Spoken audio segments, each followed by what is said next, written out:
June 25th, 1890. My thirst for the thrill of discovery has inevitably pulled me northward to the Alaska Territory. As we steamed from Seattle, my mind was filled with images of the frozen north, vast glaciers and imposing ice-capped mountain peaks, inhabitable only by the hardened Inuit natives. But in our short time here, we have found so much more. Next to the huge glaciers and upon the treacherous slopes, life thrives in infinite variety. Everywhere there are flowers and trees, and with a keen eye and patience, it is not difficult to espy mountain sheep grazing along some lofty precipice or a lone caribou stopping to note our presence in his land.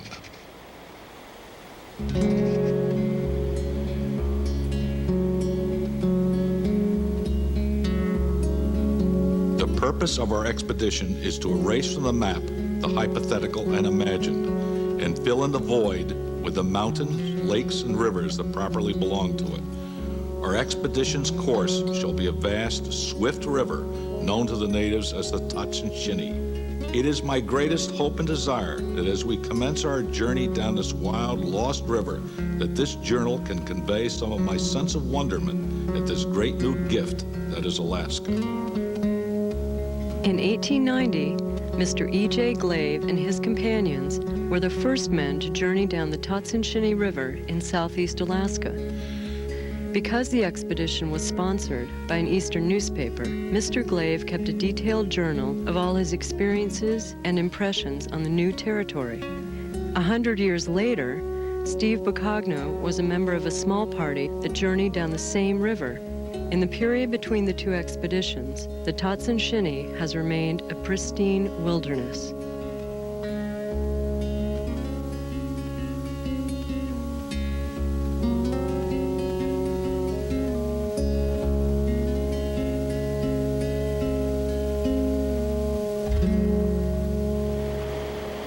I've been a river guide for 11 years. Most of my boating's been done in the southwest United States on the Green and Colorado River systems. This will be my first time on the Tatshenshini and my first time to Alaska. And I've always wanted to go there. It's just been a dream of a lifetime. And I think for everybody, the highlight of the trip will be seeing the St. Elias and the Fairweather mountain ranges and their many spectacular glaciers. Maybe we'll even get to walk on them. The Tatshenshini River, located in southeast Alaska, has its origin in the Yukon Territory. Our 10-day journey will take us 150 river miles through rugged Alaskan wilderness to end in the Pacific Ocean. People have been traveling by rafts for thousands of years. What I like about it is you can carry everything you need and be relatively comfortable. The river's like this giant highway that takes you through these landscapes that you wouldn't otherwise see by foot or by horse or by any kind of vehicle. You might be able to fly over it in an airplane, but you wouldn't be able to get out and touch it and feel it, and smell it, and feel like you're part of it. There is no other means of travel through the wilderness that is at the same time as relaxing and exhilarating as by raft. When the river is calm, with no rocks or rapids to be wary of, the landscape seems to unfold at such a leisurely pace that the traveler can enjoy the vista from horizon to horizon without fear of missing some unique detail. The majestic cliffs forming the canyon display an endless variety of sculpture, while the length of the valley floor is a natural landscape garden. Everywhere is nature rejoicing in her strength, all the life in the canyon brimming full like the streams.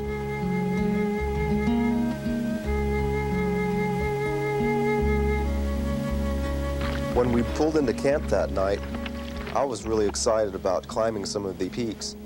After a few days of floating, it's always rewarding to get as high as you can and get an eagle's eye view of what you're going through. And after talking with a couple of the other passengers, I found out they felt the same way. So we decided the next day that we would hike up one of these side streams and get to a high vantage point and hopefully get a glimpse of what lay ahead.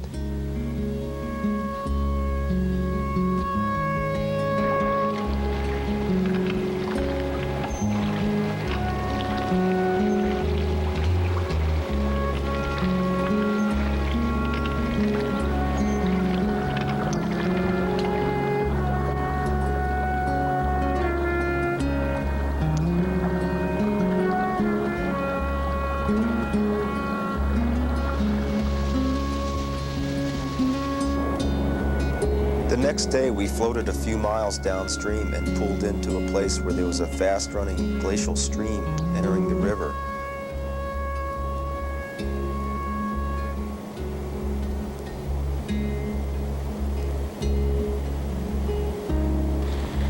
This was a good place to hike because there was an alluvial fan from this stream, and the mouth of the canyon was treeless and wide open, so it made for easy hiking.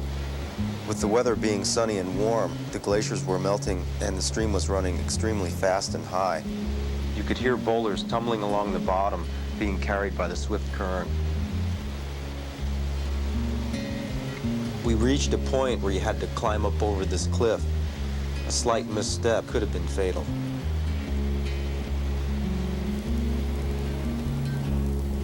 After hiking for a few miles, we climbed up this hill, and you could see the river down below just meandering through this valley.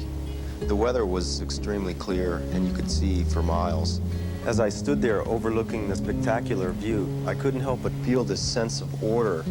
In a place such as this, you may feel insignificant, but it feels like you're part of something, and you belong here. Last night. Yeah, I lived down there. You see We this didn't small hill, travel and then very there's far a hill today. behind it, and then the big long ridge. Where'd Todd get messed up this morning? It's right over there on that one corner. Right when we I mean, that was the only time? 100 yards below camp. Wasn't even that far.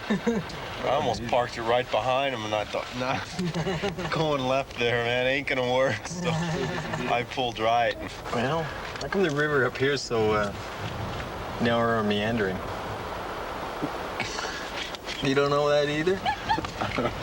Well, it changes once you go past the O'Connor down there, where that ice is. Right down there. Yeah, once you come in, you got all the glacial streams coming in. Up here, it's just it's meandering around a lot. It's real broad and real green. Once we get below there, it really changes. And it's a lot steeper gradient, and it's all that alluvium. Okay. What are all these inlets coming in? All these little streams feeding into it. Where they come from? They're coming off the ice fields up there. Glaciers. Up behind us, there's big ice fields up in the mountains behind us. We could see these two large mountain ranges with a huge ice field in the middle. The river seemed to flow right towards them, and we knew that we would be there in a couple of days. Hiking in this vast country, distances seem further than they appear. We got into camp late, but being so far north, the sun stays up late, and we had plenty of time to make dinner and settle down for the evening.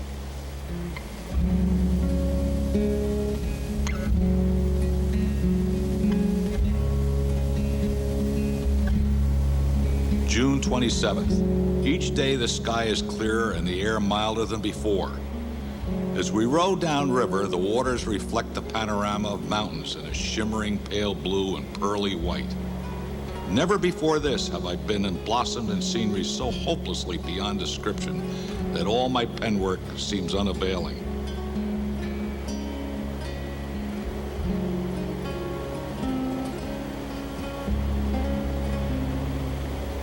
Part of the challenge of exploration is to foresee potential obstacles and best prepare against them.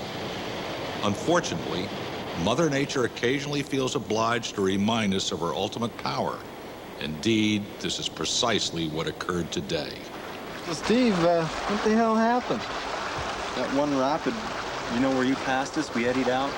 Yeah, right there. Yeah, just, you went in between those two rocks, and I went in between there, and there was a sleeper, and just gouged you. Didn't even see it, though. I heard it, though. It just, I knew it ripped it the second I hit it, you know. Welcome to the club. Yeah.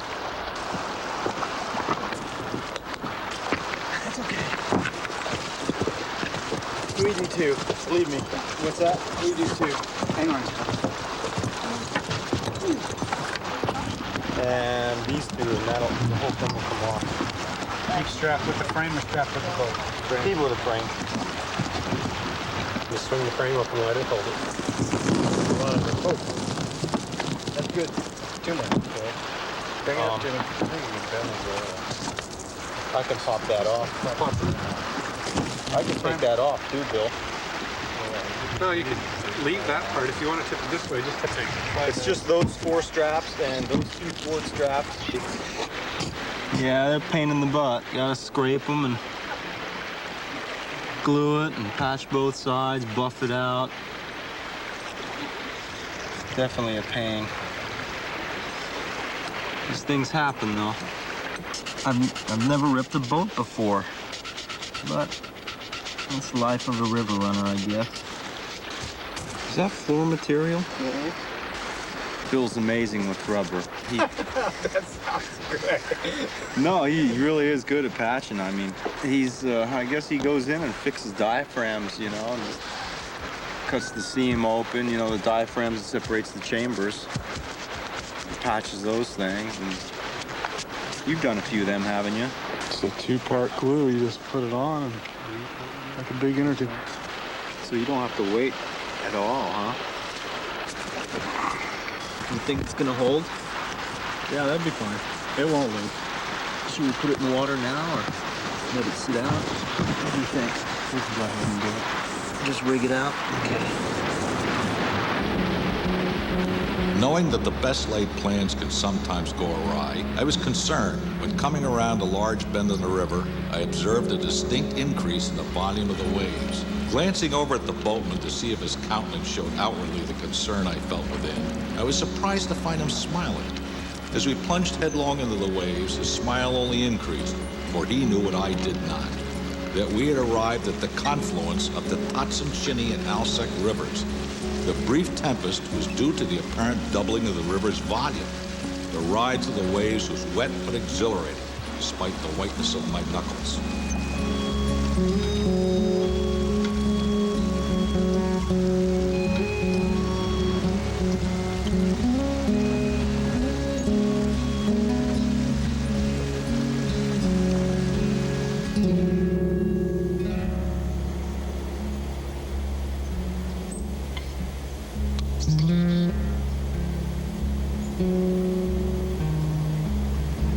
Behind our camp that evening, there was a vast mountain range that seemed to stretch for miles. These mountains seemed to rise straight up from the flat plain with no foothills. All along its front, it was covered with hanging glaciers. I began to wonder about the forces that created these mountains and of the glaciers that were tearing them down. An Alaskan summer day is a day without night. Yet as the evening hours approach, the atmosphere acquires a mellowness of hue which softens the surrounding landscape. During these evening hours, one feels compelled to reflect upon the natural wonders revealed that day.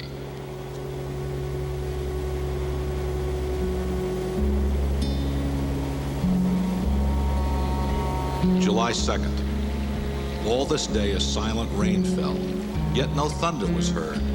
The clouds between showers hung like fine lace curtains stirred by a gentle breeze, and the sounds of our oars tracing through the water seemed strange and unnatural to my ears. We paddled on, enjoying the changing effects of the weather on the dripping wilderness.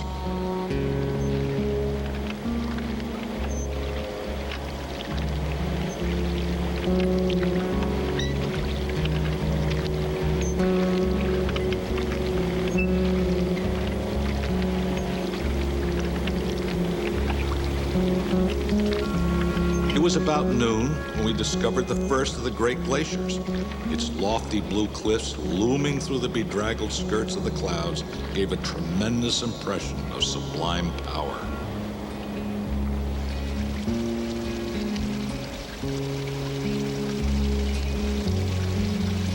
Finally, we had reached a glacier we could walk on, which ironically is named Walker Glacier. Walking on this glacier was like walking on a tilted ice skating ring with deep cracks that you didn't want to fall into. As you peered over into these cracks, the blue would change into black, and I wondered how deep these cracks would go.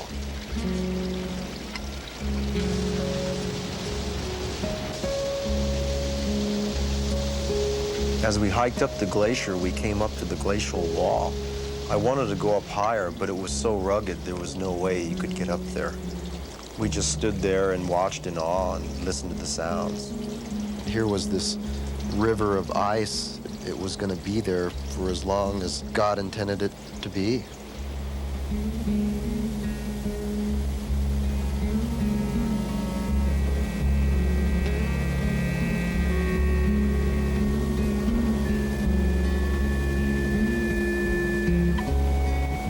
As we departed from the glacier, the sky lifted almost as if by some divine command, revealing the valley of ice in all its frozen splendor. The grandest objects in nature were before us. The primeval forces that mold the face of the earth were at work, and it was all so far away from the everyday world that we may as well have been observing a new planet, fresh fallen from the Creator's hand.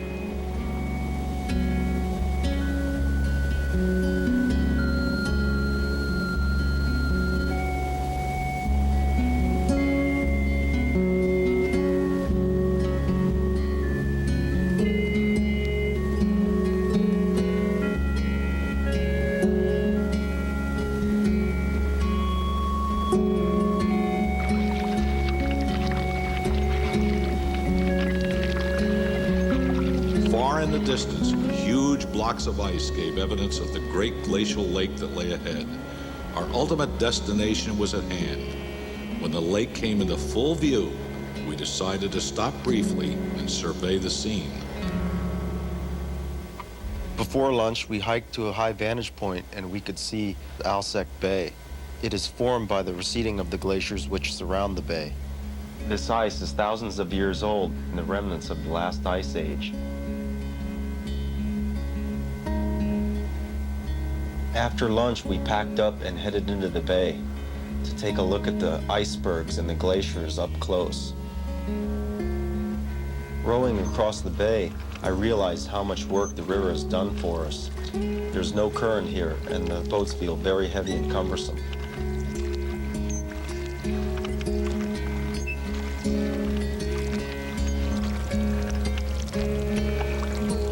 You could hear the thunder from the calving of the glaciers, but only once did we see a large chunk fall into the water and throw up a plume of spray.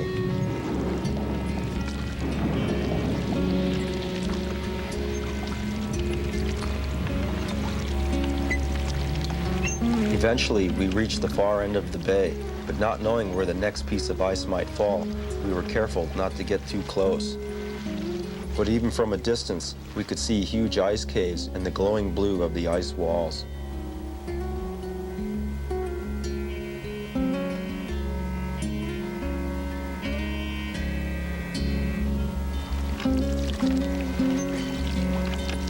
All around us, there were icebergs of various shapes and sizes that had broken off from the face of the glacier, days, weeks, or even months before.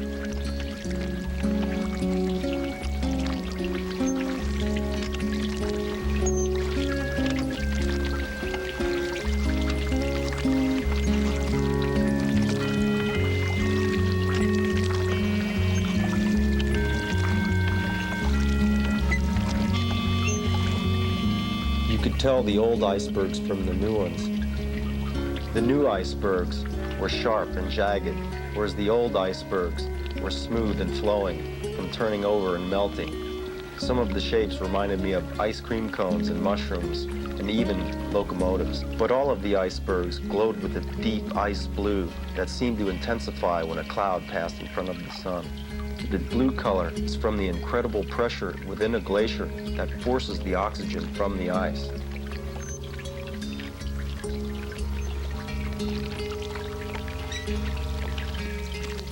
I think everybody should do a trip like this, because when you get off of one of these trips, you feel changed and you realize how little you need. I think if you can take that with you when you go back to the city, the world would be a better place.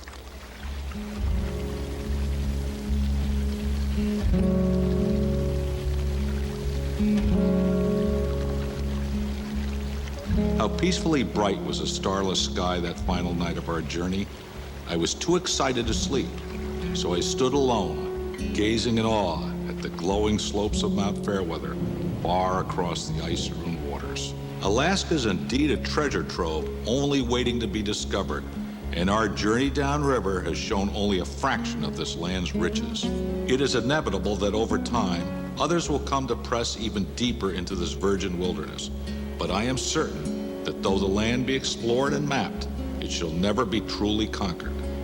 Perhaps then it would be wisest for future settlers to follow the example of the native Alaskans and learn ways to live with the land rather than upon it.